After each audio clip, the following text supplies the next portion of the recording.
Alright, okay. Just waiting for the chat to fill up a bit more, whatever, if anyone comes. But anyhow, guys, welcome all to my live stream discussion of episodes 1 and 2 premiere of Rooster Teeth's brand new 3D animated series, Genlock. A mech series made by Rooster Teeth. I could not be any more excited here, and I have a lot to talk about. And I go to a lot of details here, picking apart every little bit of piece I can find. We're talking not just like story elements and everything like that, but I'll also be discussing and dissecting a lot of talks about the mechs, the technology, just everything, because I am OCD like that. I'm just crazy. I see mechs and I have to just break down everything I see. So if you guys are gonna feel uncomfortable by that or get bored by that, I'm sorry. This is who I am. I'm not gonna deny myself what I am.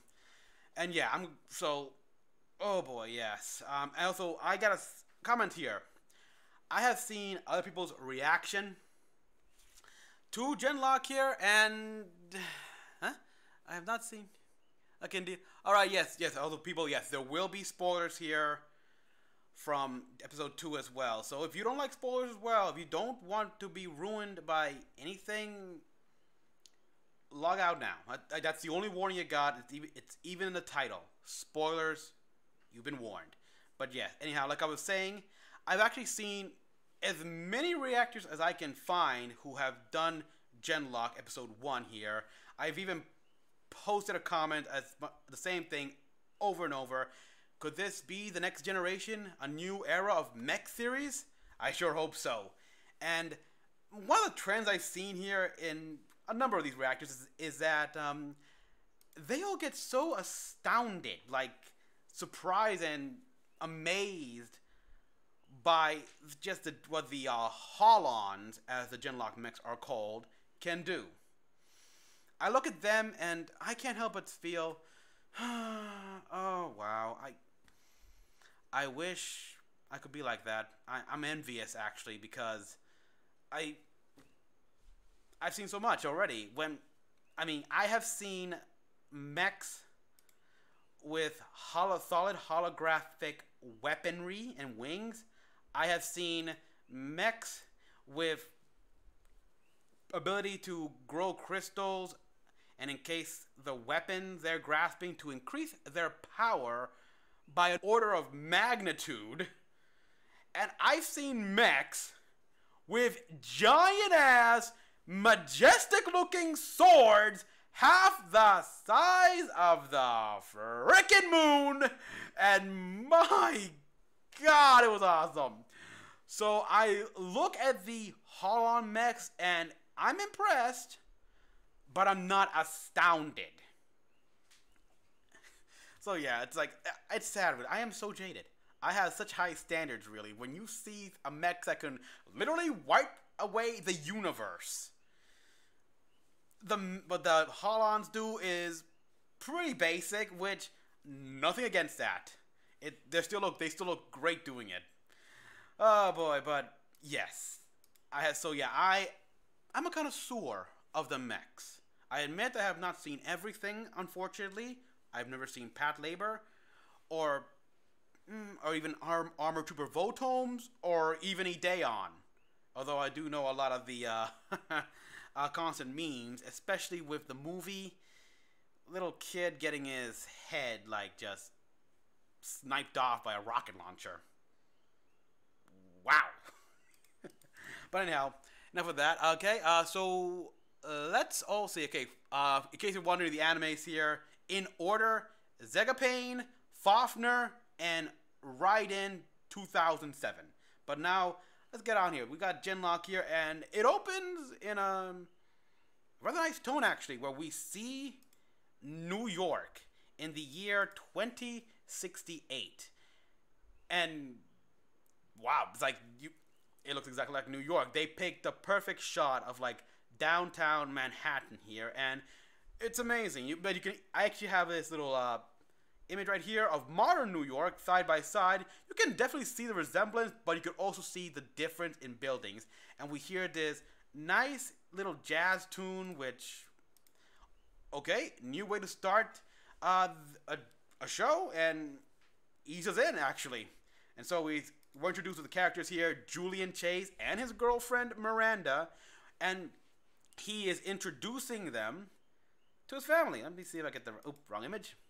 Here we see, of course, Chase's mom cooking and telling her story. And by the way, I love how in this image here we see that little robot hand, like kitchen arm here. So again, another show of the technology here, and just how ubiquitous it has become in 2068. And then of course we get a little bit more backstory here, where we see that his mom and his dad were police officers. Dad passed away. Killed in line of duty? We don't know. Surprised he's made multiple... Yeah, I feel the pain. Okay, can you write? Oh, okay. Alright, let me write down in chat here.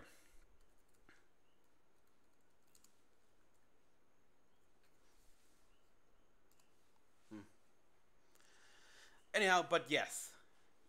And he's telling, and already we like her. We like her and everything because she is telling an embarrassing story about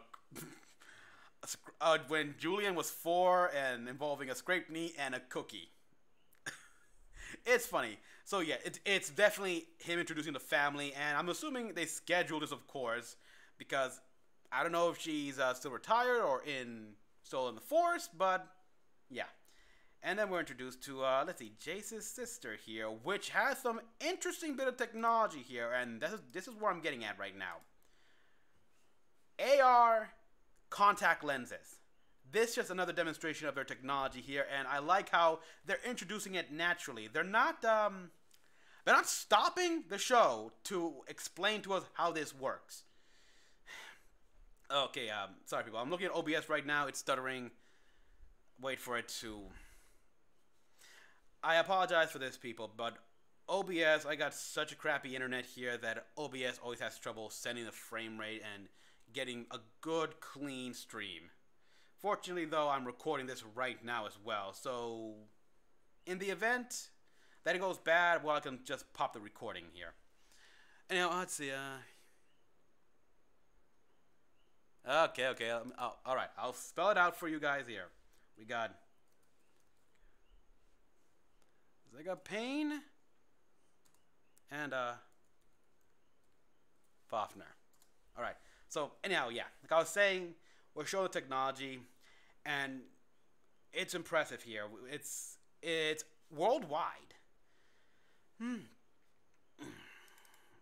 then, and it's so ubiquitous that we can actually have situations like this here, where I love this moment here, where we switch point of views, and we definitely see two different scenes. Like we see the sister here, who is named Driana, yeah, full name Driana, call her Dre for short. And we see like it's all like a lavender color. We see this little creature right here. It's all an overlay. It's not really holograms. It's an overlay. While we see the mother here, which default setting right here. That's the one everyone mostly sees here. And another thing I didn't notice is that when they switch points of views, music also changes. Like the mother, we hear the jazz music, but the daughter, we hear like this upbeat pop music going on. So I gotta wonder, it's like they obviously have to have some form of subdermal or earbuds come standard, and it's just interesting to see technology, and it's also interesting to see the dynamic they got here, where Dre is already like asking Miranda a question, like assuming, oh, you guys are gonna get married, something like that. She's having fun. They obviously like her. And also, in this scene right here, we're also established what time of day it is, because it's lunchtime. They got their meals here, and yeah, it's just so much story right here, and all done via show. There is no tell. You literally can just deduce and come to a conclusion by yourself just by looking at this scene and using your head. this is something that I wish so many people do, because I've been seeing some comment sections here and there in various forms about people like dropping this show. Yeah, right. Because it doesn't tell us much. It doesn't give them everything they want to know, all this backstory in the beginning. You're not gonna drop it. You're gonna keep watching it because it's interesting. Yeah, but of course, the reason Chase and Miranda don't have any the delicious food there is because they're not really there, as we've seen in the trailers and everything. They are. It's phone call. It's literally a phone call here. It's an AR overlay. They're still in the base. And it's just another way to show that cool ass technology. In fact, if you take a look here, when they started losing power, you can actually see just how much is really fake. The bottom one here was, I mean, even the vase, I didn't notice it. The vase was an AR projection. That is so fascinating in the technology and everything like that. It gets so hard to tell what's real and what's not. Okay, but let's get serious now here and move the story along, because the Union are attacking during a UN summit here. They got ballsy. This shows a level of confidence here, because when you think UN, a summit happening in the UN, there's gotta be like a massive security and guards and everything, and yet the Union are attacking New York during this summit. Why? Well, obviously because they got very confident with their new weapon here, which we'll get to that when we get to that. But I do like here that when this happened, the mother took charge. Miss Chase was ordering Dre to like get moving or something like that, and she handled it calmly and professionally. It's like, this has led to so many theories right now of, could she be Union? Yeah, or maybe leading resistance or something like that. We still don't know. This is the last time we actually see her, because after that we go to Chase. Sorry, okay. And he's got the latest PlayStation VR 8 or 9, I think. Okay, sorry, I'm looking at the chat right now. But yeah, but this is what they use here for communication, like telephones, basically. When you want a full face-to-face, if you will. I gotta question a few things here. First of all, when he's talking at home, is he also talking the base here? Because he was doing motions in the hand, he stood up in a situation. How does this thing exactly, what's the word I'm looking for here? Analyze that fact, like the motions as he does in as he makes in talks with his parents. Does it have some sort of like a neural interface or reader that can just predict his actions and what he wants to do during the conversation? I don't know, but yes, we see that Miranda and him are at the base, and yeah, I mean, he congratulates that they're good. I mean, parents like her and everything like that, and then he makes a joke about him wanting to meet her mother to tell him all of her embarrassing stories here, which is a nice little nod right there. Just, I like it. Oh boy. And of course we meet the other gang here. We got, of course, let's see, we got the mechanic here, Miles Luna, aka Miguel, that's his name. We got the director, Gray, in the middle here as the captain of the Walkers, and technically Miranda's superior. And then we got Boomstick. Yes, the guy right here is indeed played by Chad Boomstick from Death Battle here, and you get what he is right there. He's like he's Boomstick basically. But we also see that they're tied and everything like that, and it's just a fun dynamic. It's a fun dynamic overall, where we quickly associate their friendship, their relationship, and we move on, because hey, attack in New York happening, so emergency call. This is not a drill, and what better time to like I should have put this up, my bad. But Okay, let's move up here. There we go. What better time to kiss than during a drill? And what better moment to plant a death flag? Because seriously, every one of us who's seen anime knows that whenever something like this happens, it's a death flag in these situations. We are all thinking, oh god, one of them's gonna die. Miranda's gonna die, isn't he? Because, we can't kill off Michael B. Jordan's character. He's the protagonist. Can we? Can we do that? Then also, can we kill off also Dakota Fanning? Because, which one is more expensive? Or we gotta let go of one of you guys because you're expensive as hell.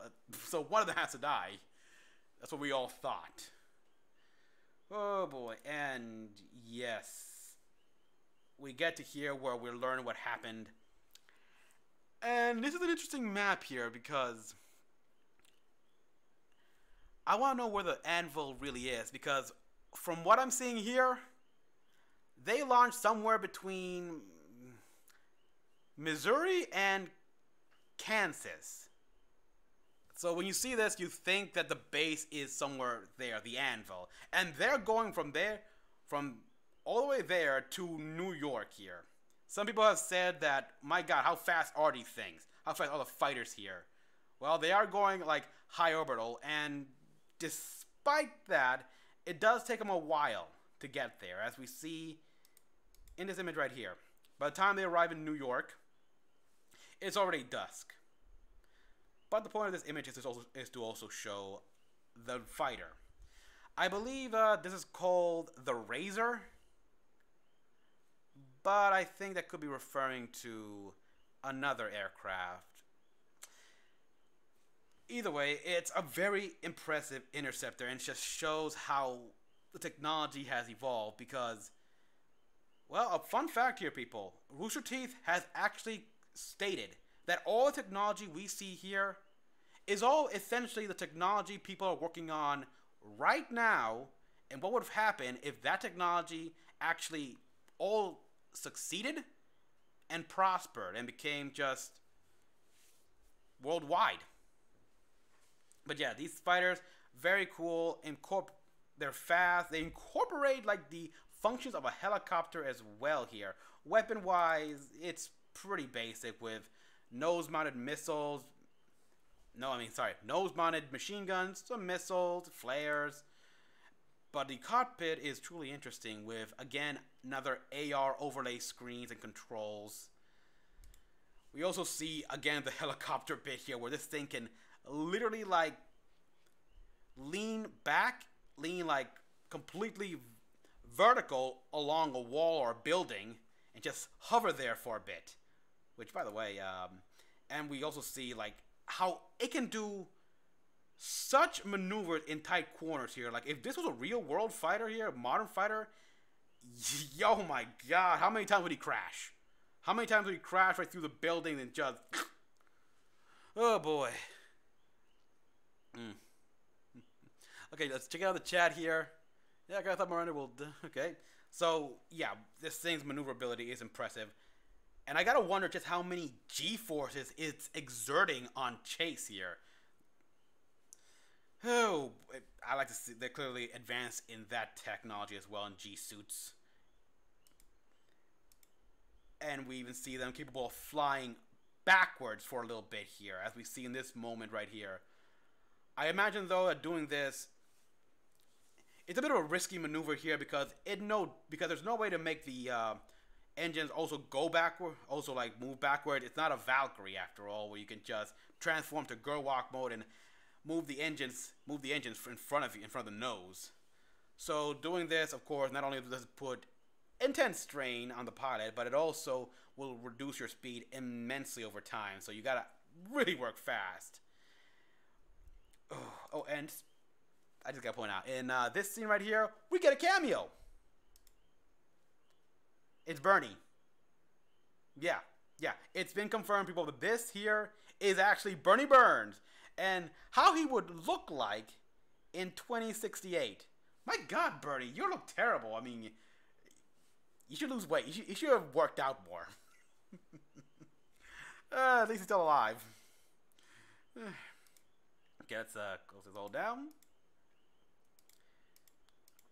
And now we get to see what's like in the Union downstairs. Oh, or rather in the sky still, because we see some Union drones now. Which, who here saw this and not think, hey, those Sentinels? Because I gotta wonder, what? This is dreading the line as far as I'm concerned. I mean, this is almost bordering on copyright on Rooster Teeth's part here.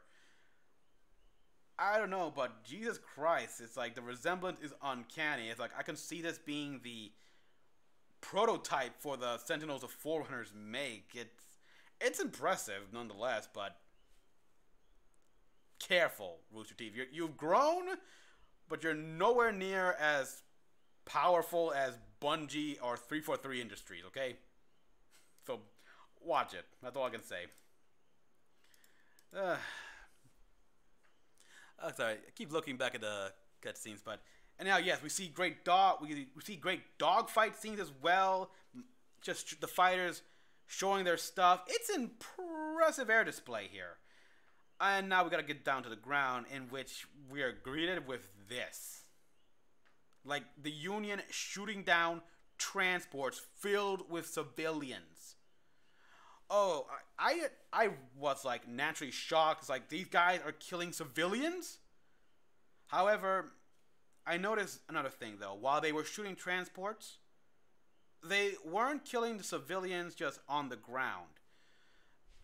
Basically, their rule of engagement is no one leaves. They're preventing anyone and everyone from trying to leave New York. After all, what's the point of annexing an empty city? Also, in a little bit here, we see an advertisement for the AR lenses. So nice little bit of world building there. I love how this is how Rooster Teeth does it. This is how you do it. You just sprinkle some things here and there behind the scenes where you watch it a second time with a magnifying glass, and you can catch these little bits of just subtle world building and really expand on it without having to say much of anything, really.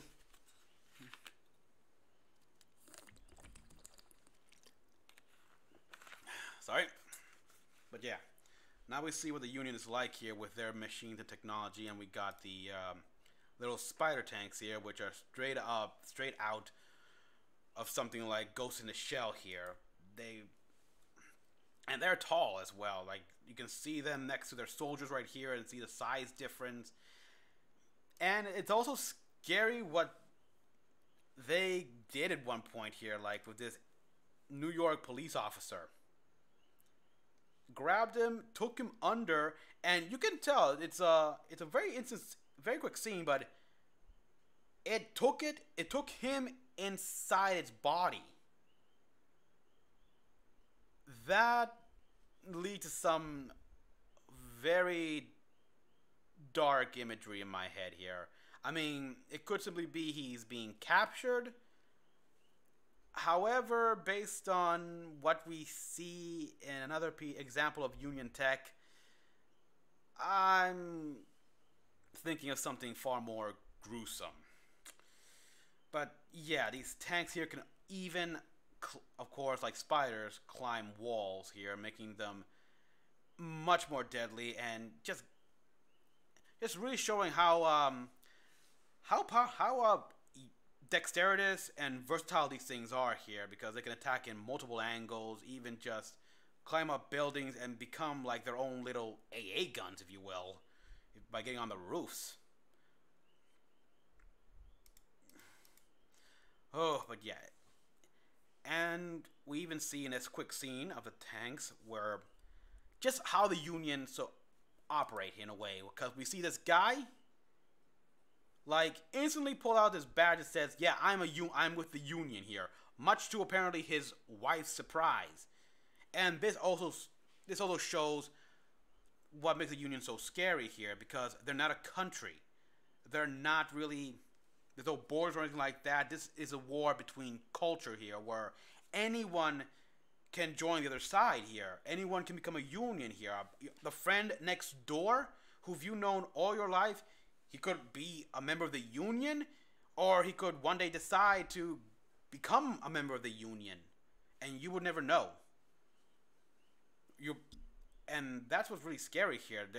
It's really beyond just nationality or borders. It's truly a cultural movement, a philosophical movement.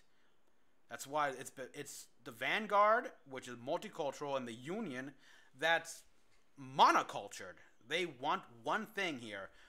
This leads to several theories as to what it is, who runs the union, what's it about, because we still don't know much about anything about the union as well.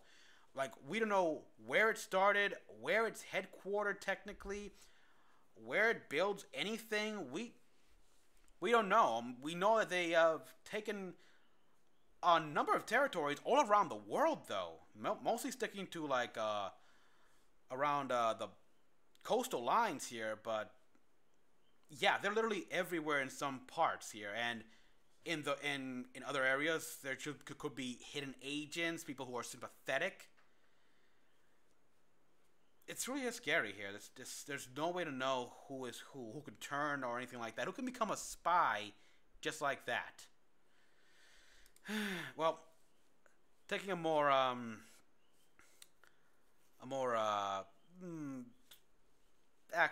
depending, because we can see even the ads of the union here, which are playing in the city as well. Like, we can lead the world without compromise. This is advertisement by the union, and basically it's saying, yeah, it's our way, or no, it's just our way. We don't compromise. We say it's this way, it's that way. There is no change. What happens to those who disagree? I don't know. I mean, people have thought they either get killed, they get brainwashed into thinking. It's so dark. It's very dark here. And we see here, don't be less than. Join up in the Union Civic Center here.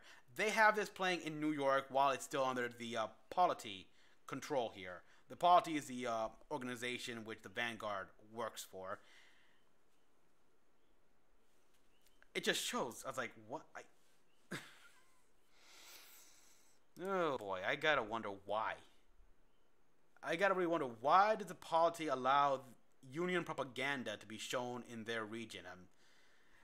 Is it like they're trying to be culturally acceptant? Because we know from the UN broadcast, the Polity was all about live and let live. Just let it be and everything like that. We don't want war, but we will fight, of course. But they were good at letting the union be by themselves, even though realistically that was never going to happen. But to allow this, apparently because their official policy is live and let live. Let's try to be friendly and stuff like that. The union legally can have these posted up, and it's very different from the Vanguard's propaganda here, which is very like noble, heroic here. Every sacrifice made to protect those who cannot protect themselves. Yeah, so much more heroic and noble sounding and everything like that. It really shows a divide between Union and the Vanguard. It's just, who do you want to root for?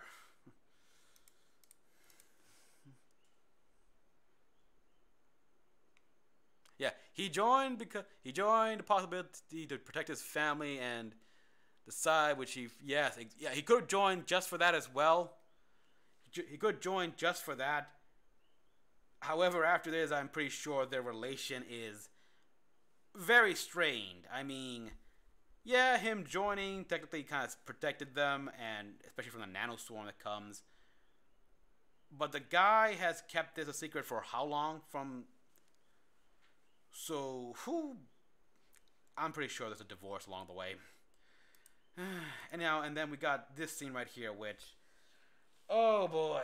Oh, okay, this is just... Woman with child. Okay, this is something that only a real hardcore Gundam fan would understand. But whenever we see women with child, we think of this or this.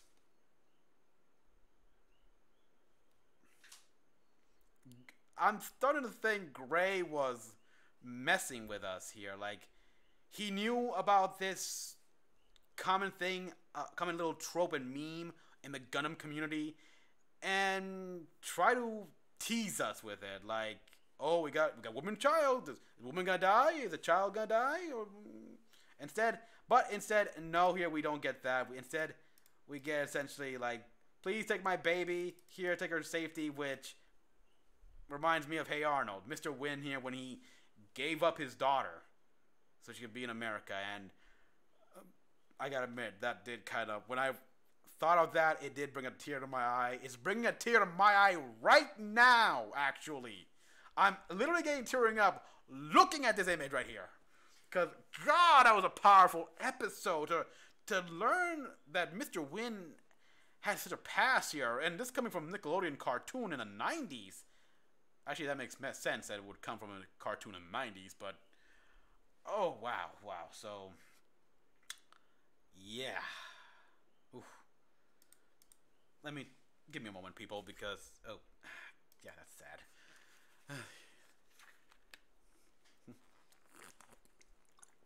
Oh, boy. Yeah, when has an RT messed with us? Yeah, they're good with that. They're very good at messing with us, but fortunately, though, nothing happens to the baby. Nothing happens at transport. What happens to the mom, we don't know. But at least, hopefully they made it out. And yes, the Union comes in finally, and we see the Striders for the first time, at least in combat here. And we see their loadout here is actually, they can be outfitted with many loadouts here. We got this one here with missile pods on the top here, on twin autocannons and machine guns. Right here in the bottom here, while the one back here. The missile pods are on the side, and it's got actually four cannons. Four like single barrel cannons right here. So that's cool, even though I'm not a big fan of the Western designs, but I can see this happening. And we go see they have an impressive like firing arc here that they can swivel, as well as having internal missiles. And my favorite, of course, is the jetpack. Though, at best, these things allow him to do jump jets. But still, this thing, it has shown that is kind of impressive here. And we see even more of the Vanguard's technology. Like, they've got this thing, which looked like something out of Titanfall, in my opinion here. Except the head's different, but yeah, it looks like something from Titanfall. And it's quite effective, actually. We see it mow down some of these soldiers here before this guy right here uses his hacking gun to literally take control of this. And yes, it goes all Atlas, the Fall of Beacon thing, complete with red optics glowing. And what I do like that the soldiers quickly know what to do, what's happening. Like, it's hacked, but what they do is kind of questionable, in my opinion here. I understand that shooting this thing might not be the most effective means. It's designed to take a beating, obviously. But you didn't have any form of kill switch? I mean, I'm pretty sure this hacking technology is well known. You didn't have like a small EMP grenade? I've been playing Deus Ex, so I think these things. And like, that could have stunned him, and you could have easily rushed it to do that, exactly, without having to worry about it like slamming you and throwing you into a car. I gotta question this. So yeah, like, be better prepared next time. That's what I say. Sorry, but now we see, of course, the Union's most terrifying weapon, actually, the Nanoswarm, which looks like a jellyfish with frickin' beetle pincers. yeah, it's effective here. It's scary, and it can eat through people here. Like, this is the pilot that was in the Strider that had the pierced canopy. And it's hard to tell here, but this nano swarm ate him. It literally, you can see the bone and everything, like the white. Just, oh wow, wow! And if we even see that again here with the forest, all the vegetation is just gone. They ate it all. Why? Why? My theory: they went freaking Horizon Zero Dawn on these guys' ass. The Pharaoh Plague. They literally run on biomatter. So, yeah, possibly they can even self-replicate. If they can also break down machines, these things can also make more of themselves. It's really scary here, and we learn that the oh boy, and here we got like some things here where we see the Union has protection against this. Apparently, we don't know what it is exactly here. It's clearly some sort of, I believe, a special frequency which tells the nanites, yeah, do not come within this perimeter here. And I'm assuming the badge is what also emits that to protect this man and his family. Oh boy, but yeah, this thing is effective, and apparently this is the first time the Vanguard has seen this kind of tech being utilized like this, because they established that they have nanohazard protocols. So they're familiar with the concept and the possibility of runaway nanomachines and the danger they possess. Who knows? Maybe they've had incidents in the past, but it has never been weaponized until now by the Union. Whew. And yeah, it's pretty terrifying actually. And to make matters worse, here we see, of course, the Union has this mech, this giant walker here, which can also spawn more nanites and even form a solid shield here. And if you want symbolism, just look what it does. It destroys the Statue of Liberty. If that, yeah, that's symbolism at all. But this also have a theory about this guy here. This thing isn't really a robot, as it is more a mobile forward operating base, and where the nanites are controlled from. Like, these things they're not independent. They're RC. Makes sense, because I don't want these things to go just be able to take command of themselves here. And there's more to this that I will get on, that I will proceed as we further go along. But yes, I fully believe that the nano swarms are indeed radio controlled, and this thing was the one that commanded. Hell, this thing could have been the one that deployed the first wave of the swarm here. The question is, where did it...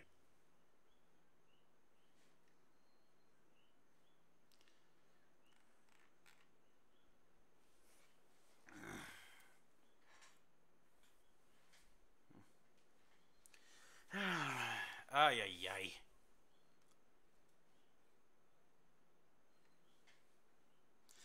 Alright, apologies for that. Okay.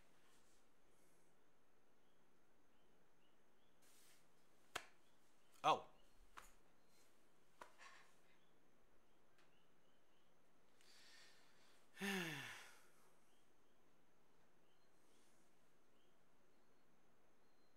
Okay. Apologies for that, people. OBS decided to disconnect on me. Now it's reconnected again, but of course it's gonna happen. I don't know. I swear, nothing I can do on my end here. Not until the internet guys come in and just fix the issue itself. Anyhow, yeah, okay, looking at the comments right now here.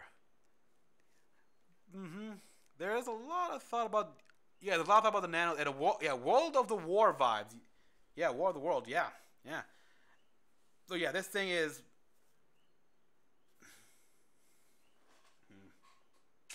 I swear. Stupid OBS.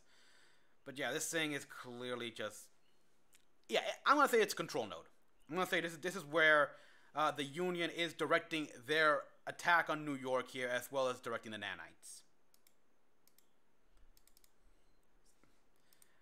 And now we got this certain weapon right here, an ESD, which means electrostatic discharger. And it's a powerful weapon here. It's not a WMD, but its effect here, the massive EMP pulse, is so strong. And in a world like this where we have like the ether, the augmented reality system, basically the evolution of the internet, and just all this stuff, this thing is considered a deadly weapon here to the point where it requires voice authorization to deploy. And even then, they deploy it only at a low yield just to stop the nanites. Again, I apologize, people, but OBS is just... It's because it's both my internet and it's OBS here that just stops everything. But hopefully you're all back here. Nothing happened. Alright. And yeah, that's just... This is the last time we see this tally chart here, where we see just how many are wounded or killed here. And civilians... Let's go with the soldiers here first. Now, we've got apparently 500 in mobile forces wounded and over 362 dead. Air Force, 3 wounded, surprisingly, 3. But 36 dead, and ground troopers, oh boy, in the 300s and 131. But the civilians are far worse here, with over 685 civilians wounded and 630 dead. And keep in mind, this one here, this is most likely estimates, what's believed, what's going to be accounted for, because I seriously doubt these guys have any form of like ID tag or anything like that, unlike the military right here. Then again, I mean, as horrible as it is, you gotta admit, for a city like New York, especially in like this mid to around late 21st century, that's a pretty low number. And I hate to be like this, but yeah, it's pretty low. But again, it could be much higher than that. Oh boy. And now we got Jace here, who he does it. He deploys his ISD, but gets winged by it. He cannot eject because the EMP kind of fried his ejector system and everything, and then he crashes right into a cloud of dispersing nanoswarm. So yeah, no recovering that, and they're retreating right now. So yeah, they leave. It's pretty sad, and Miranda shows it well here. Like, and I gotta admit, I enjoy this scene right here. It's just seeing Miranda just tear up, slowly break down, and just as she fully realizes that Julian is dead, at least as far as she knows. And Rooster Teeth really did a good job in this scene right here. Just show the slow breakdown where she starts like having trouble breathing, and then just goes to tears and balls her hands like that. You can tell they put a lot of detail here, and they made sure Dakota Fanning was doing a damn good job in just displaying the intense emotions of this scene here. Yeah, it's like, and even we're kind of shocked here. Like, we know there was no way they're gonna kill the main character here, but wow, the fact that they did that was something. That many of us even joked, okay, so they killed him off? Well, I guess they couldn't afford Michael B. Jordan for that long. It's like, we have him for one episode, and then we kill him off because he's too expensive right now. That was a joke, but kind of a bad joke. Let me see the chat here. Strong tears. Yep. And then we cut to 4 years later, which we see. Okay, it's obviously the shading, but she's aged well. But we notice the scar right here, which shows there's been heavy combat. And it shows that she's also had some close quarters herself. It makes me wonder what other scars she's got. How many times has she been near death? yeah, you can also tell quickly by this scene as she goes to meet Dr. Weller and the ESU that she's over it for the most part. I mean, she cried, she grieved, she mourned the loss of Chase, and eventually she just came to accept that and move on.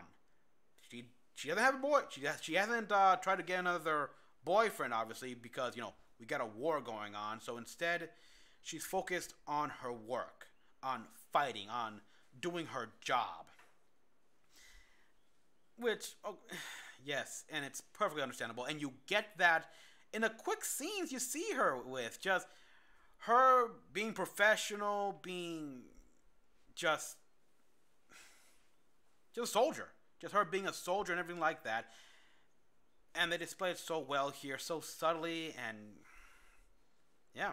And then we get a nice scene here with, she meets we get a nice scene here where we see the memorial in memory of those who gave their lives for the Vanguard or for the Battle of New York. And we actually do see this beforehand when we see Chase meet up with the gang. There are some pictures here, but now there is so much more. It even goes, you can even tell it goes beyond the wall right here, like on the other side of the wall. Yeah, I can't show you, but there are so many dead right now.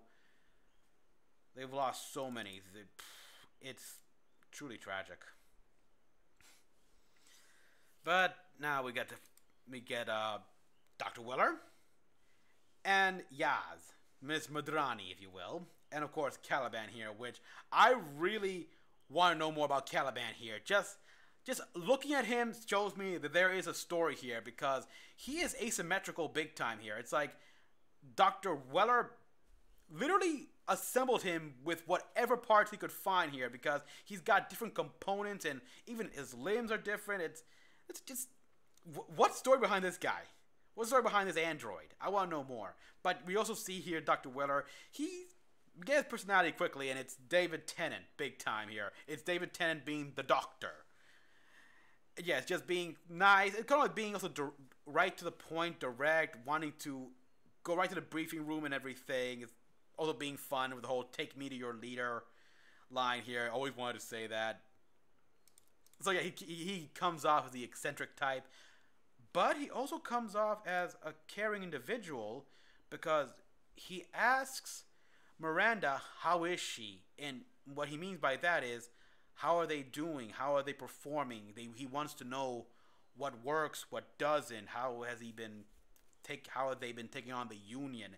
Because he's a research group. He wants to know all this stuff to better help them, to better help them in ways to fight back and everything and survive. Because it's been bad right now. It's 4 years and they've been losing territory, actually. It's been mentioned that the border is getting smaller and smaller. So yeah, and even Miranda says what they've done is held the line. That's it. Something that Miss Madrani here mentions, that like this scene here, it's pretty tense filled actually. It's, ooh boy, it's like you can feel the thick atmosphere. But basically, Yaz says something that is both a compliment and an insult rolled into one. Where she compliments him in holding the line like, you are the shield. You just need a better sword. Basically saying that your defense is great, but your offense sucks. Yeah, talk about mixed message right there. So you definitely get like a little bit of hostility between the two here. She's like, Miranda clearly does not really like Yaz, and she does come off as that. Oh boy. And we got this scene right here where we go now here. We see Operation Coyote is being put in effect. They're basically trying to bring in refugees from across the border, which we've seen how much it's grown. The Union is definitely pushing in more eastward. And another thing we notice here is, like, if you look closely, it's like that's where they're based now? It's like they're somewhere in like Nevada here. That's where they. Okay, I want to know truly right now, where exactly is the anvil?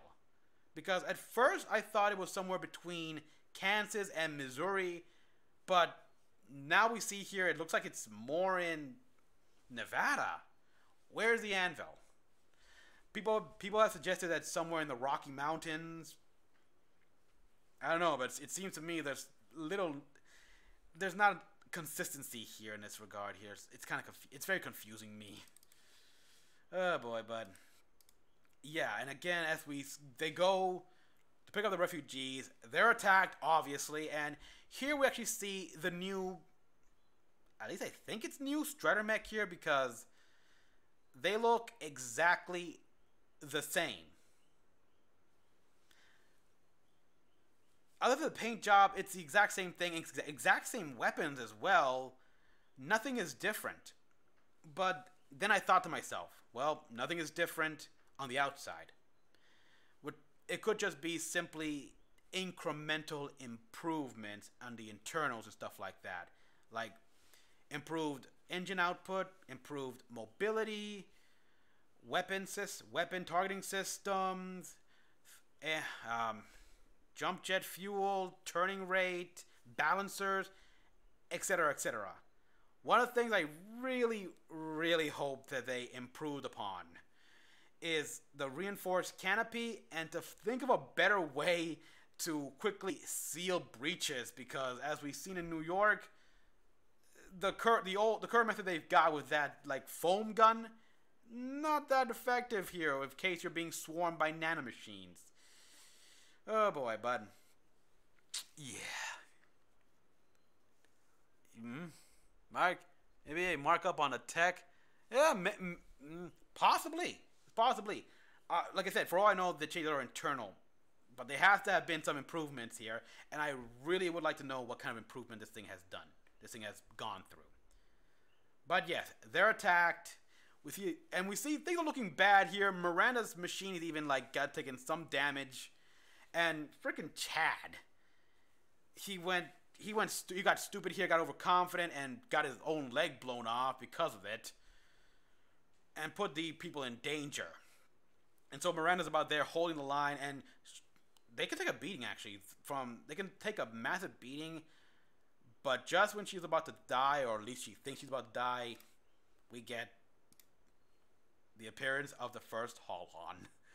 And yes, this thing just... Its dramatic entrance could have been a little bit better, but hey, I can't argue with results here. It landed right on top of the spider tank, ripped its cannon out, and just shot at it with... I'm assuming that's some sort of semi-automatic, like, compact carbine. But it's still very impressive here, the show of strength. And then we got the second Holon, which shows off just the maneuverability and agility it's got. The jump and that slide, and quickly going to grapple those tanks here, lifting it up. Yeah, this is... I really got to question this here, because after seeing the Strider, these things are a massive shift in technology and engineering and design philosophy. It's impressive. Even the size, like, the size is so obvious here. The difference is like, how did you come up with these Striders? I mean, how did you come up with the Holons here? Why the radical shift? I'm not complaining. I just want to know. But, yeah, it's like, the Strider is like, what, 20 feet tall here? And the Holon is stated to be 40 feet tall. We hear that in episode 2 as well, by the way. Like, Jay says they're 40 feet tall, which makes them actually smaller than typical Gundam mechs, because they're always like 60 feet tall, and even the smallest ones are around 50. This here at only 40, this thing's as tall as a VF-1 Valkyrie from Macross. Nothing wrong with that. I'm just pointing that out.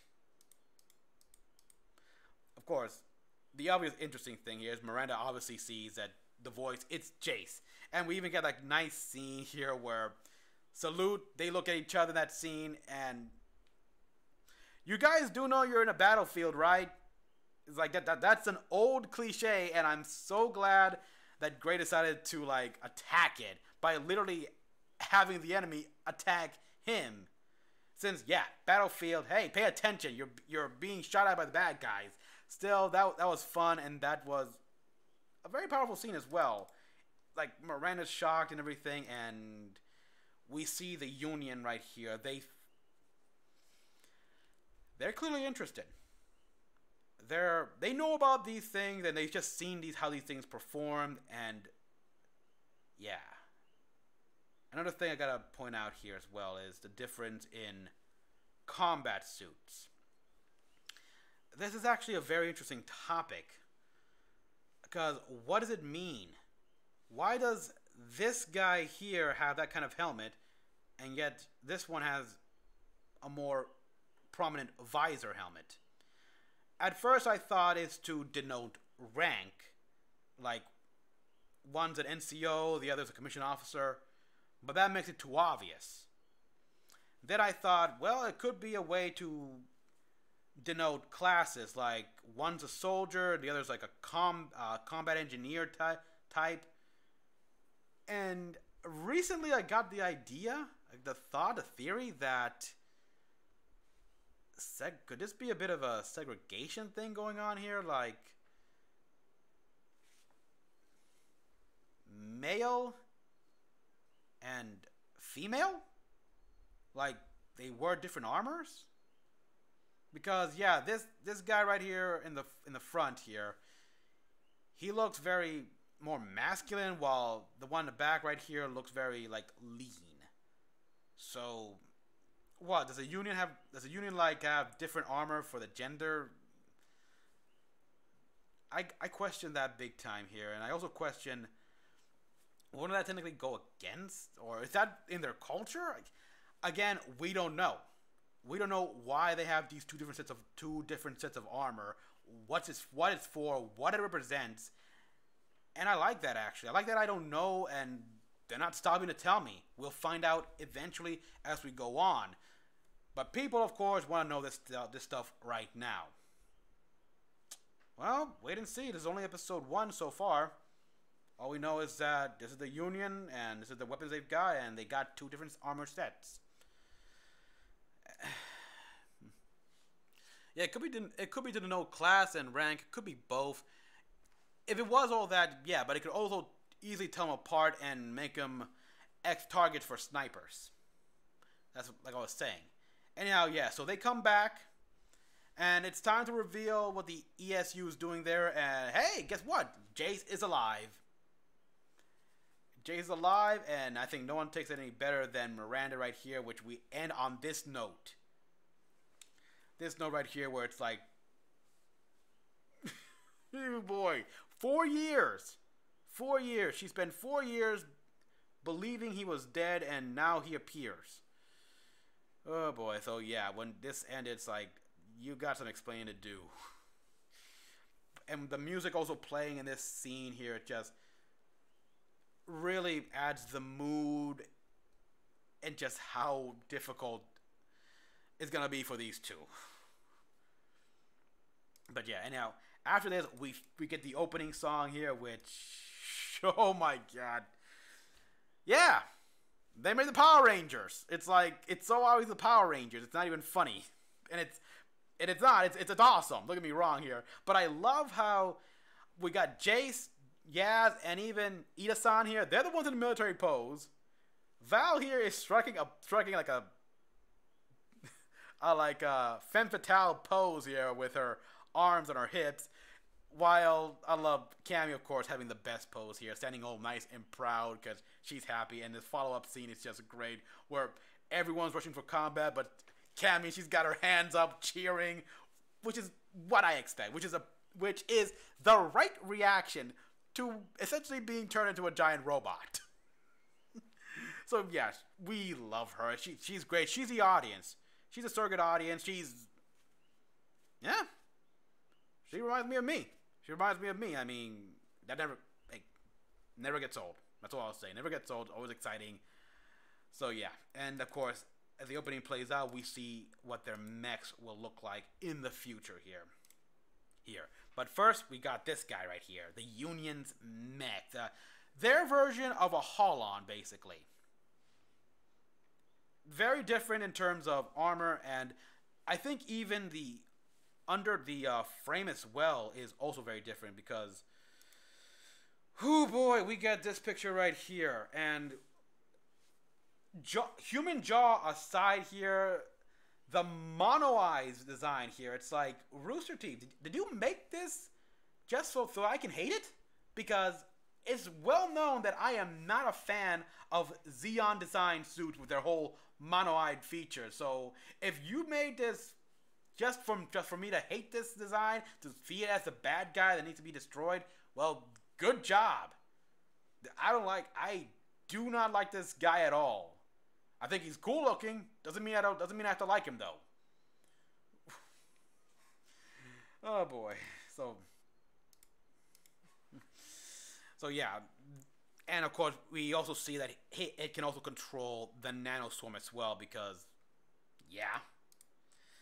And then of course now we get to the new models here. This is gonna be like, I assume, phase 2 of the Genlock project here, where they each get their custom outer armor that specializes to their careers. We know here Jace, he's a fighter pilot. So his Holon is gonna have armor that's very streamlined and can fly. Designed to be aerodynamic, designed to take full advantage of his piloting skills. And of course, then we have Yaz's mech, which also shows that she's a fighter pilot, I assume. And we also see that it's got a fucking energy weapon built into its arm. That's okay. Yeah, awesome. Oh, and as a side note here, a commenter pointed out to me that her mech most likely is meant to resemble a mythological bird from Iran mythology or something like that.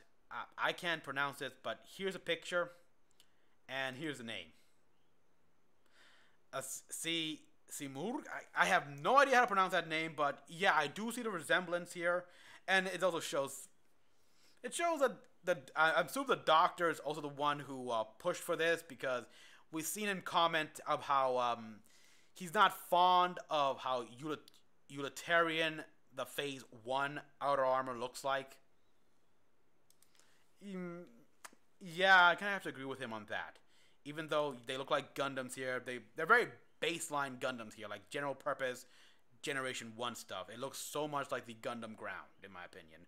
Nothing bad, but I'm so used to something more like fanciful and, well, like this basically. And now we got, of course, Ida's mech, which I'm gonna assume here is made to look like an Oni because the doctor thought it was humorous. But still, it also, again, it plays to his strength being a tank driver. And power is all it can. Power is all it's about here. It can take a hit, it can dish it out, and it's pretty fast on its feet too. And meanwhile, we've got, of course, Val's mech right here. Sniper of the group, obviously. And interestingly enough, it also comes equipped with a optical camo cloak. And I'm straight out Ghost in a Shell here. I heard people talk about as to why it doesn't just have it in the body, like in the armor. And could be a number of reasons, really.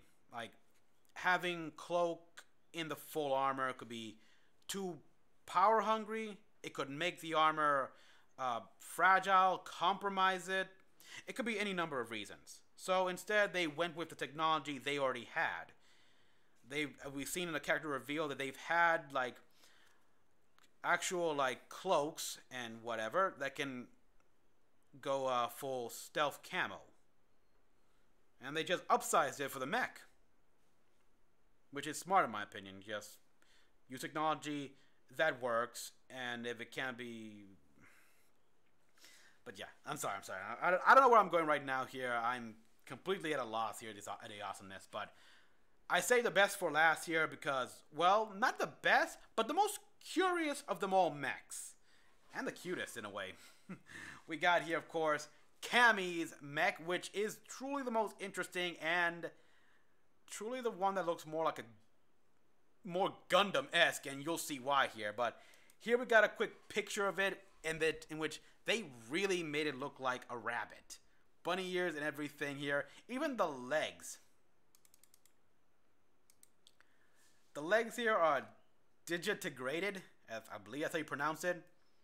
Much like a rabbit, with this gives her incredible like jumping distance and obviously a good balance as well. And interestingly enough, she's got even these little weapons right here, which are essentially Gundam bits. They seem to operate exactly like Gundam bits. They actually follow her around. They attack the enemy. So yeah, they're Gundam bits here. They managed to fit this very esoteric technology in this thing. And I assume these things are controlled via the ears.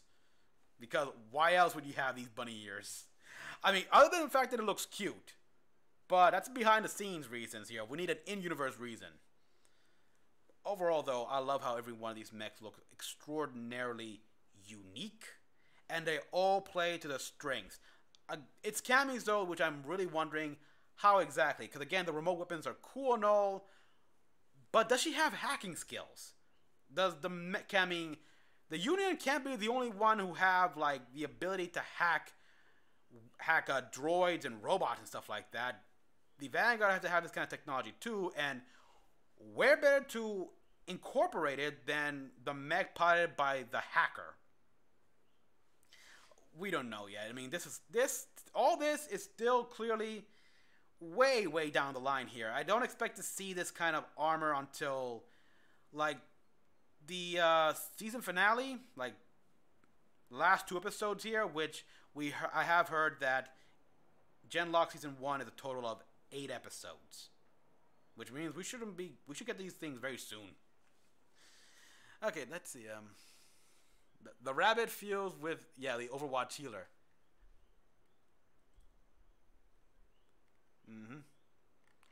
First armor is also proof of concept. Yes, it's the first armor is indeed. It's all meant to like gather data and test out the technology and everything like that. Keep improving it.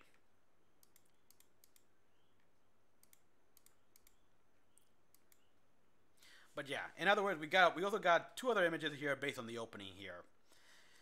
Now, tell me all, who here saw this image and instantly realized this guy was a spy? Because, yeah, this guy was, the smirk and everything like that, I see this guy and like, yeah, this guy's bad news, he's a spy, he's dangerous, he gave all the hallmarks, he raised all my red flags, all my alerts, it's just so obvious. And also we have this scene as well here from the opening where we see Miranda, and in the reflection of her visor is Julian. Specifically, the last time she saw Julian alive, back 4 years ago when, they went their ways to their respective hangars. He saluted to her, and symbolism. He's still on his mind. He's still on her mind here. That last moment and everything like that. It's still affecting her, and even more so with Julian's resurrection. So yeah, and she really illustrates how big it is in this scene. Like, I cannot praise Rooster Teeth enough for this scene right here. Just the look on Miranda's face here. Everyone in the room is shocked to see Julian, but she is clearly the most, like, shocked of them all. Almost near, like, traumatized in a way.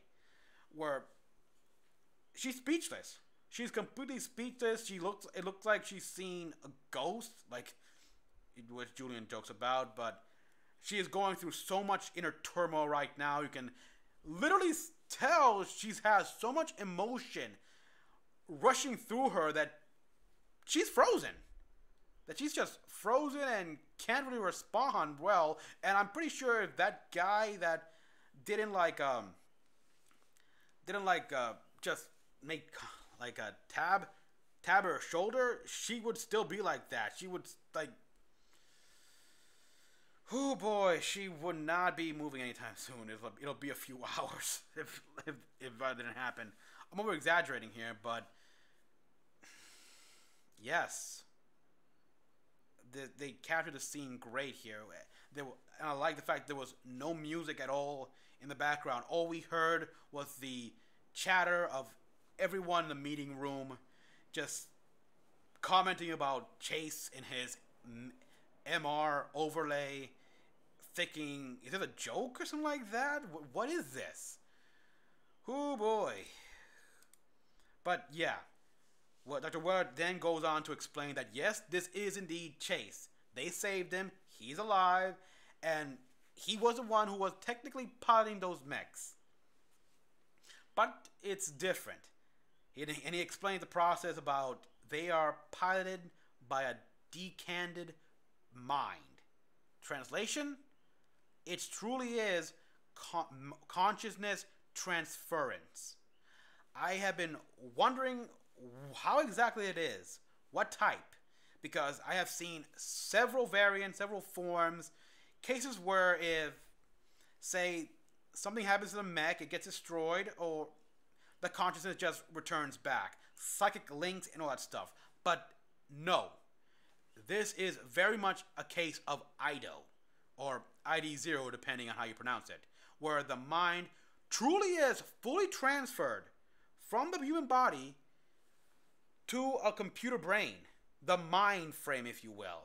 Which I assume is this thing right here. Although that could also be the power source. We'll know soon, but I have my money on this being the mind frame, or as Chase calls it, the Cyberdome. But yeah, this basically means that while they're inside the Holon, as they're called, the body is empty. Like, the lights are on, nobody's home. Which means if something were to happen to the pilot in the Holon, if it's destroyed, that's death. The guy is basically dead, even though his body is still technically warm. The heart is still beating. Ugh,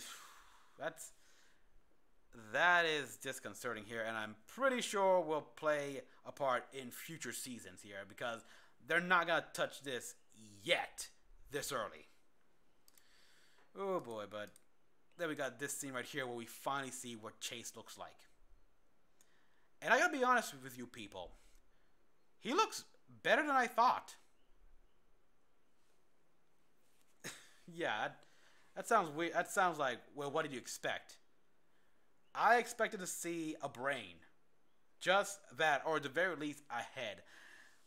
Yeah, I had very dark images here, but he's in actually a lot better shape. There's more of him still around here. It's still extensive, but it's one of those times where I'm glad I was wrong. Okay, just checking the comments here. Yeah, Misbelief asking like a ghost. Touche was, yeah. Excuse me, sorry.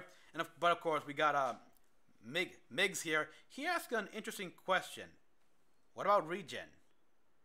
Basically, telling us they have biosynthetic regeneration technology here. They can literally regrow limbs and stuff like that. However, in a case of Chase here, with the extent of his injuries, it seems never really been done before. There have been rumors, apparently, stories, but well, we don't even know. I mean, is it really possible for Chase to be regenerated and be back to normal? And unfortunately, the doctor comes in and tells us that's not possible, because it's not just the injury, it's also the fact that it was caused the infection with the Union's nanoswarm, which made synth regeneration impossible. And we see a bit more as well of his of the Dr. Weller's caring side here, where he truly does care, want to help, and at the same time, he's not a liar. He won't sugarcoat it or anything like that. He'll try to be gentle, but he'll tell you the truth straight on here. And he explained that despite all the advancements the ESU has done, the Experimental Science Unit, they can't. As of now, they still don't have the means to regenerate Chase's body. He has no idea if and when he'll ever be able to leave the tank. But of course, Migas now follows up with, why did they go through all the trouble? I mean, why did they go through the trouble of extracting Chase here from occupied New York here? Well, it's, as explained here, it's because he is Genlock compatible here. He's a literal 1 million person here. What does this mean exactly? Well, as the doctor explains, in order to be Genlock compatible, it requires you to have a very unique nervous system with a high degree of neuroplasticity. Translation, it means your nervous system basically has to be able to bend tremendously without threat of breaking. And that's something that's very rare. And the fact that Chase was also an accomplished pilot, it made him too valuable to just leave to die. And ironically, the nanoswarm allowed him to survive long enough to be saved. But yeah, and we also learn, of course, that the doctor just goes off and say that they've all examined him. They've all been tried. And this is more of a Doctor Who thing here as well, where the doctor never could realize when he's talking too much and saying kind of uncomfortable things, and he just explains, like, what, you think your health was all that's being screened at your health screenings? No, all the things they inject you with, all the different tests, and just, everyone's just scared. But yeah, eventually, like, he explains that he has a test, the Weller test, named it after himself, which, again, is another callback to the Doctor Who episode called The Planet of the Dead. Great episode, by the way. So, yeah, and upon this, he also gives Miggs here his new job and pulling second shift in the Holon maintenance. And my God, there's so much he has to do here. So much data and everything from the E-Brain maintenance and wire guide, and all this is just the internal frame, like the skeleton. They haven't even gotten to the outer armor. He's got his work cut out for him. Oh, oops. Yeah, sorry, I skipped the scene, but yeah, like I said, we see great scene with Weller here. It shows that he's a very caring man, but also sometimes oblivious to some things where some people would like to know and some things where you shouldn't tell anyone. Anyhow, now we go here, and this is just another example of the technology of this world here, where full-on translation here. We see through Valentina's like point of view here. Her AR lenses are translating what he's saying in Japanese to not just in English, but also Ukrainian. And we even hear a vocal translation. Okay, I'd like to know, what do they have in their ears? Like, is it just an earbud? Or like a subdermal implant? What? But yeah, after this, we've seen the scene that comes after this, where the doctor introduces everyone here, welcomes them all to the base, and this scene right here, and it's the same thing over. But I did notice something new in rewatching, and that's in this scene right here, when the doctor says, "If you fail the test, you will be going home on the next flight." Cammy's reaction has a story behind it, because she basically just says, "Home," he says. that alone has a lot of meaning towards it. Like, what is wrong with your home? Do you have a home? What happened? What's the story with Cammy here and apparently her home? Is it Union territory? Is she an orphan? Oh, we don't know. We don't know, but there's a story behind this, and I'm more than interested in knowing, and I'm sure so many others are interested in knowing. And I love how Rooster Teeth does this as well. Like, from a subtle scene like this, a simple reaction has a lot to say. And we want to know more. Oh, apologies, but yeah, I mean, it's amazing. Rooster Teeth, they've mastered subtle storytelling in ways that Hollywood has clearly forgotten. But anyhow, oh boy. Okay, I applaud Chase here for waiting a day, because it is a whole day since the revelation. Yeah, I'm alive. Oh, and give Miranda space, but even here, it's like she's still having trouble accepting this. She's rightfully, understandably mad that Chase has made them think he's been dead for 4 years. Granted, he had no control over it. Even if he wasn't so injured, they're not going to let him talk about this. I mean, this is the biggest secret. He's a part of it. They have to be as tight-knit as possible. But, so, her reaction is just understandable. And Chase does want to try to make up with it, even though, given his current state, it's very complicated. But right now, it's still not a good time. And, yeah, you see that right here when... Ouch! Just... Ouch!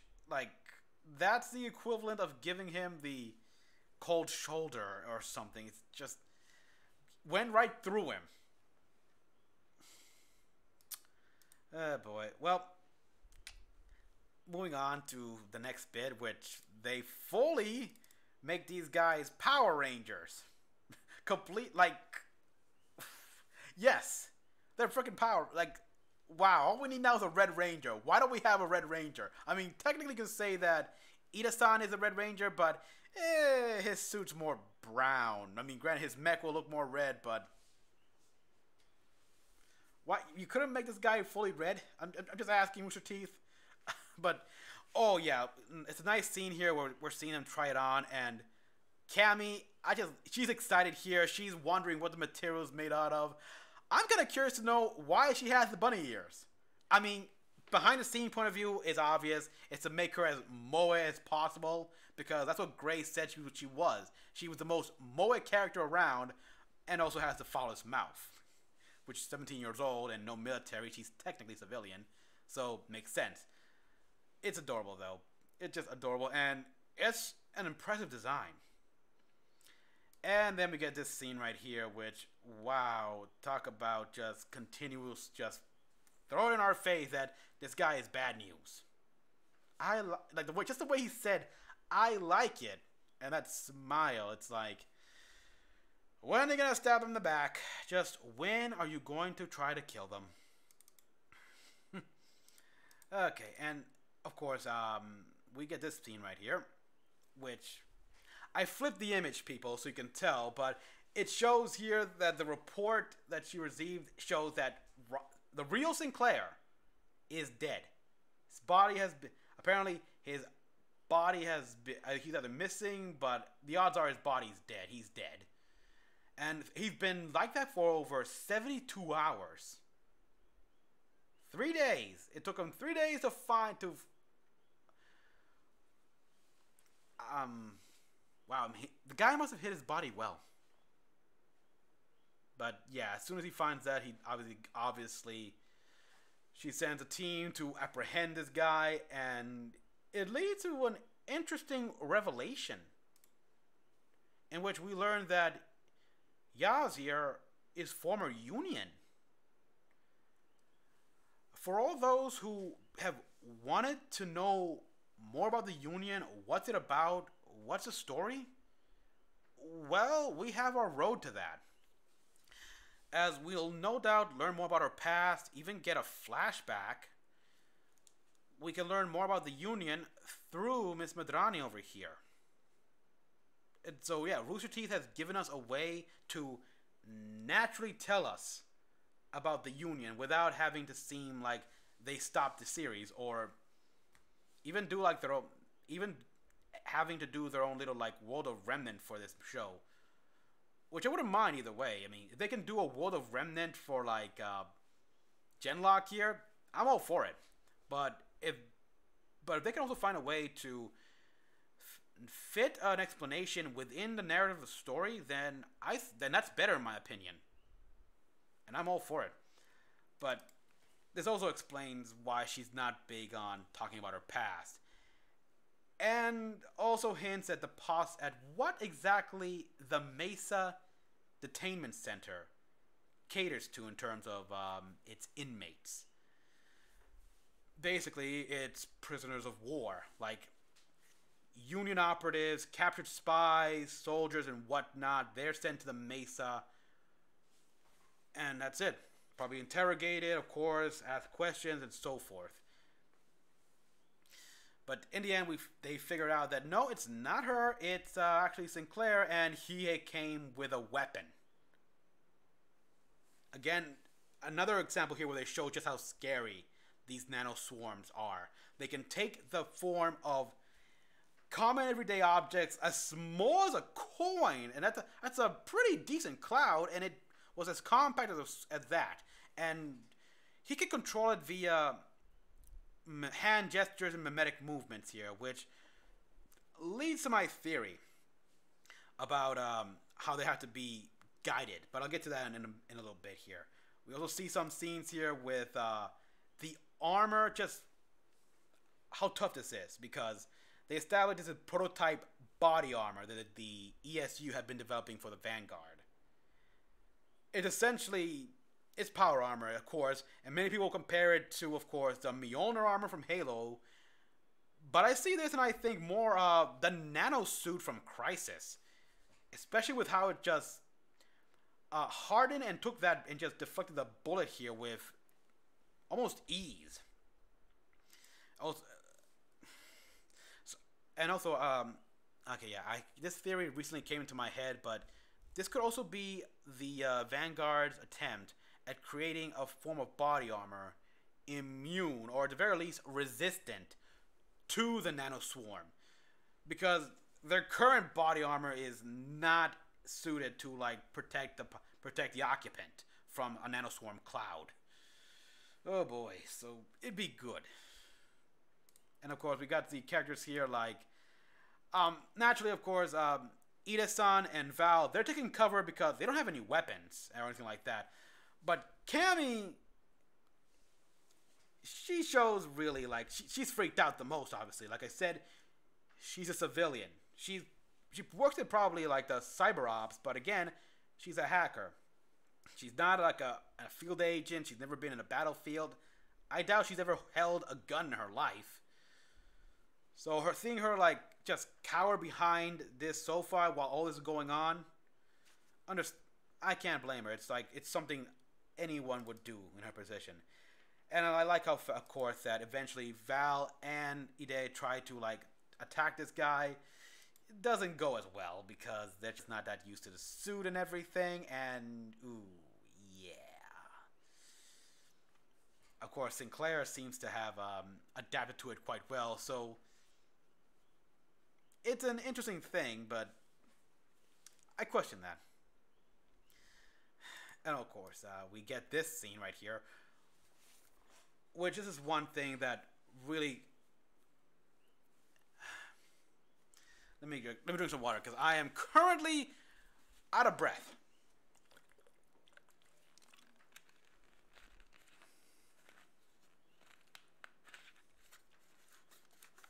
Oh no, I don't really underestimate the nanotech. I'm just saying how impressive it is.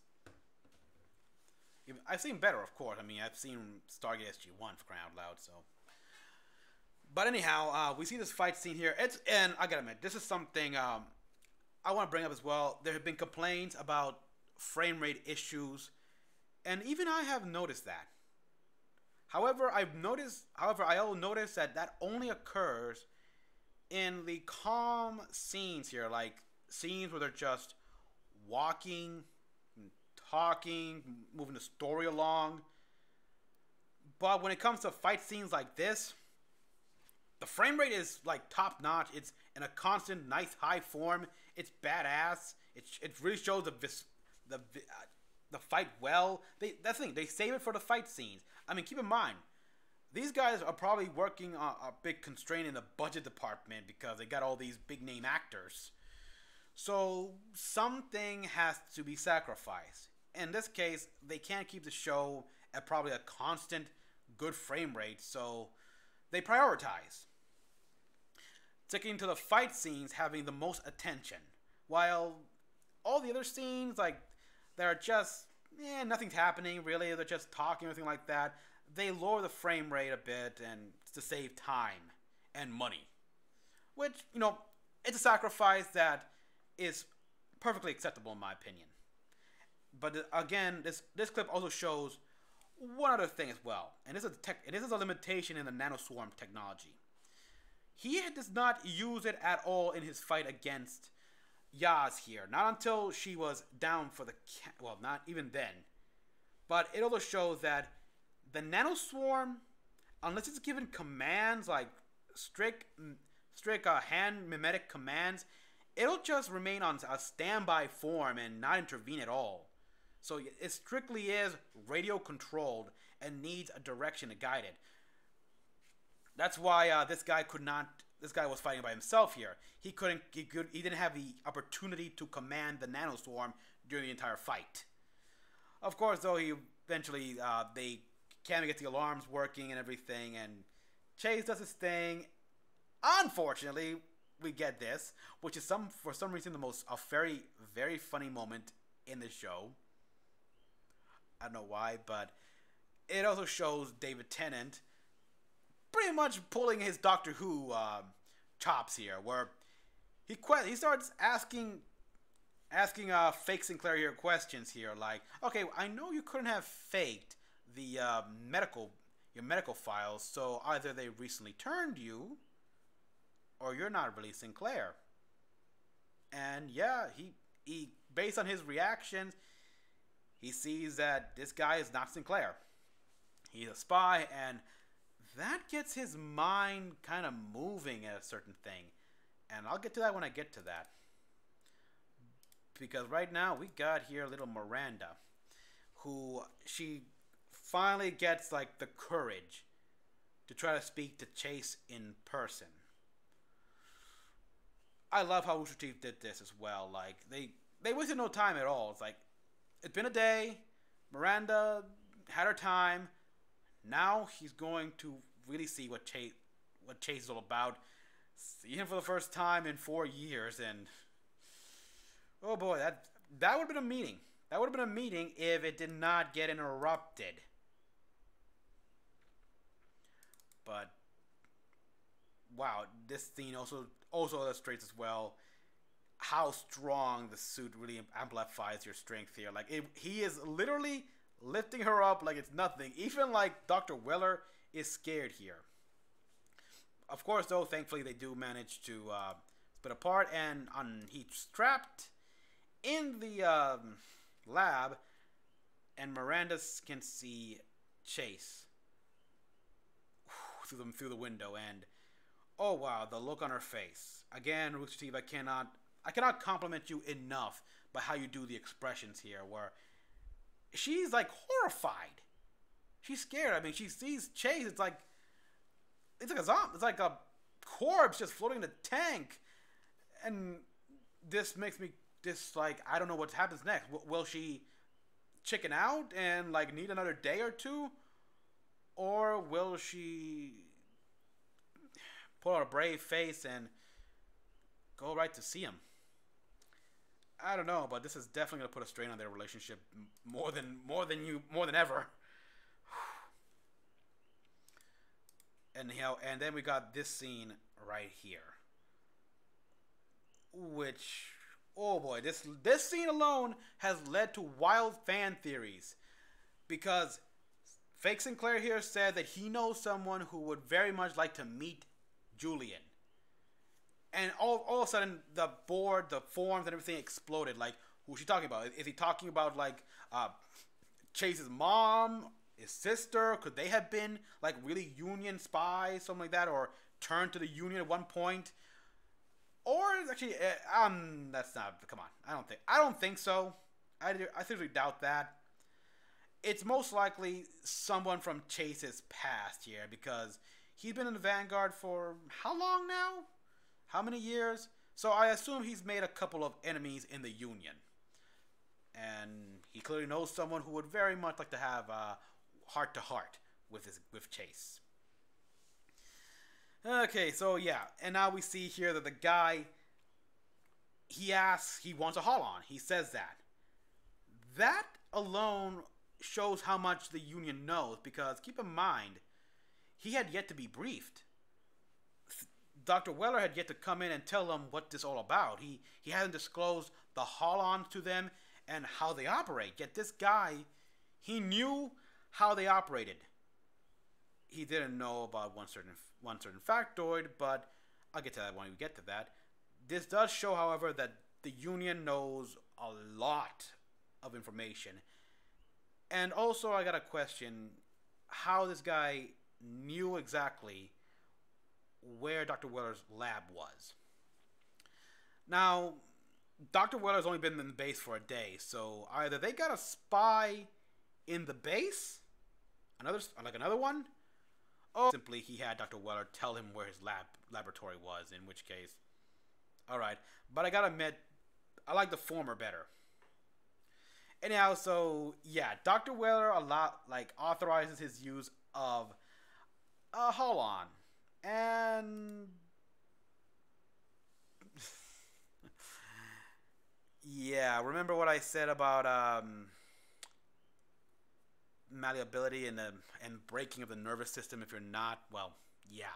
His nervous system was too rigid, and now he's bleeding from both his nose, and you can even see some blood coming down his ears. Basically, this is what happens when you're killed by a StarCraft Ghost or Spectre, and they melt your mind. Oh boy, and I just love this scene right here where they're all horrified here. Like, Val is looking away, Cammy is I think she's about to throw up. Yaz is kind of unfazed here, because I assume she's been made aware, and even seen probably some recorded footage of unfortunate test subjects that failed. But of course, then we got this scene of Dr. Weller. Who, wow, this scene scares me.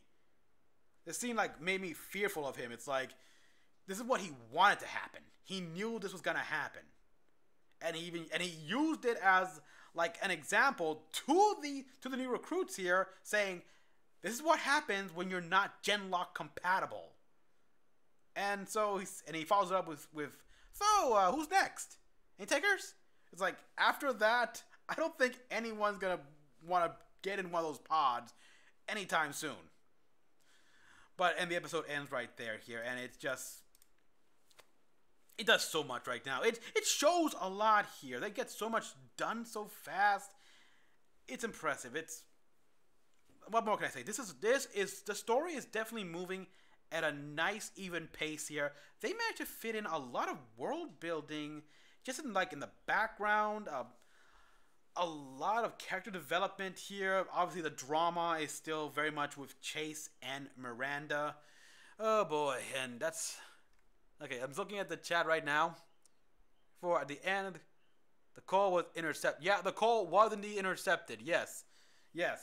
So yeah, we know, of course, the Union also knows about this project here, and he was warned, and he did warn them. That's another thing as well. The doctor explained that Genlock was rushed so early in its development because they made the breakthrough just before the war broke out 4 years ago.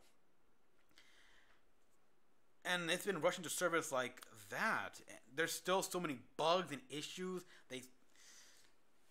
And that's another thing here. Even if they're Genlock compatible, there could be threats here. Like, there was a scene here that made me think, is there like a time limit here for how long you can be Genlocked to a Holon here? And if you exceed that time limit, will you be trapped?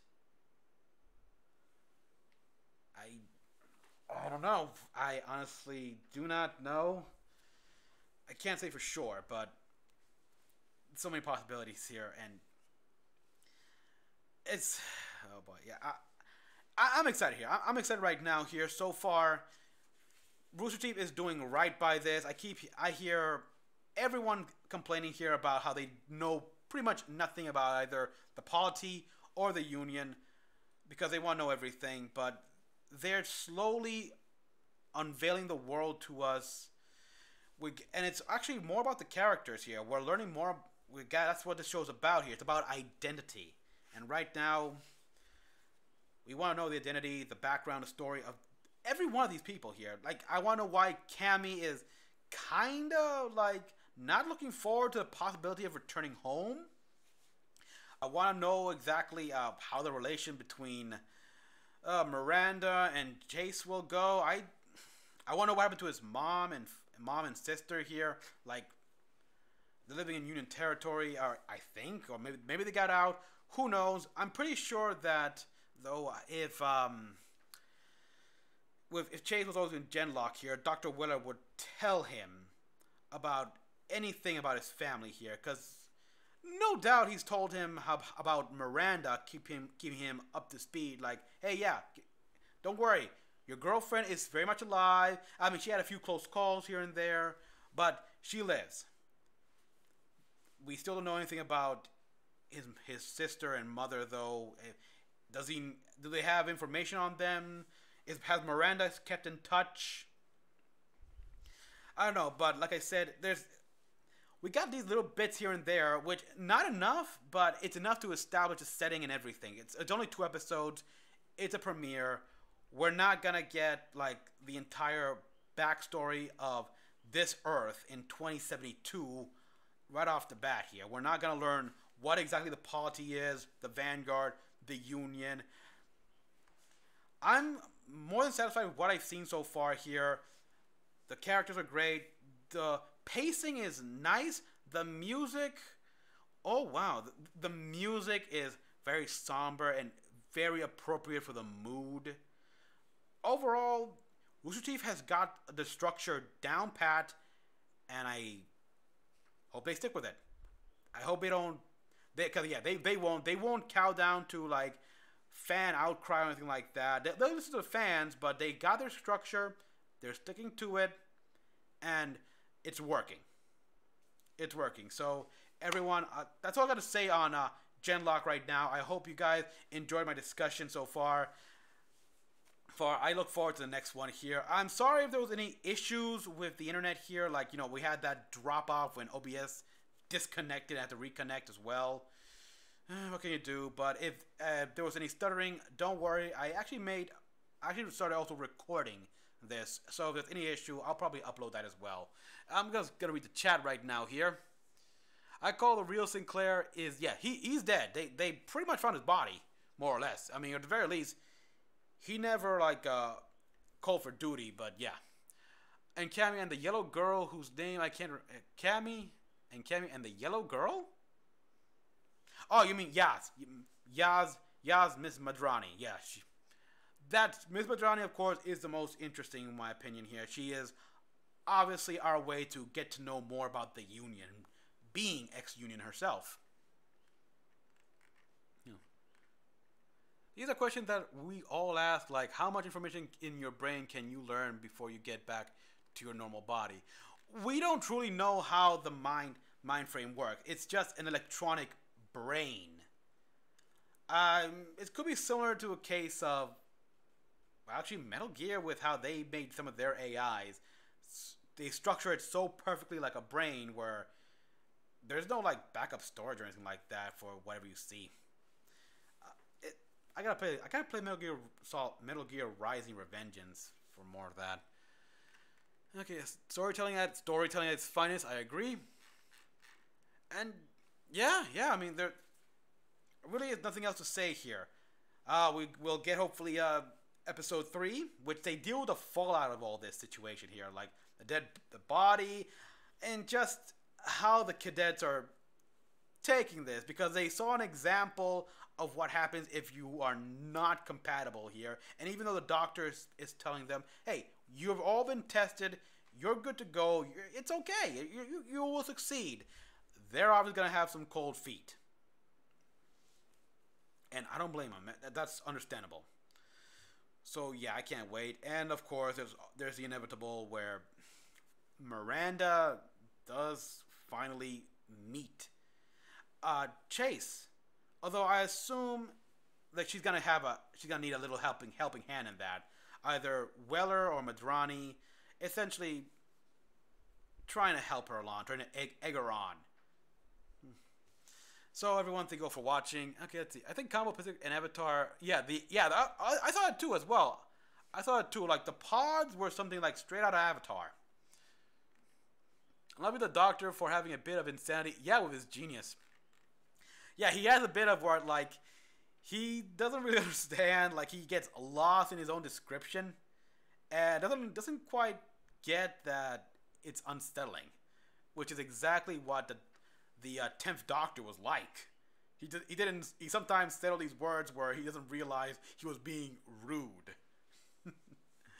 But yeah, so I thank you all for watching. I'll be doing this as much as possible, actually. So tune in for next week.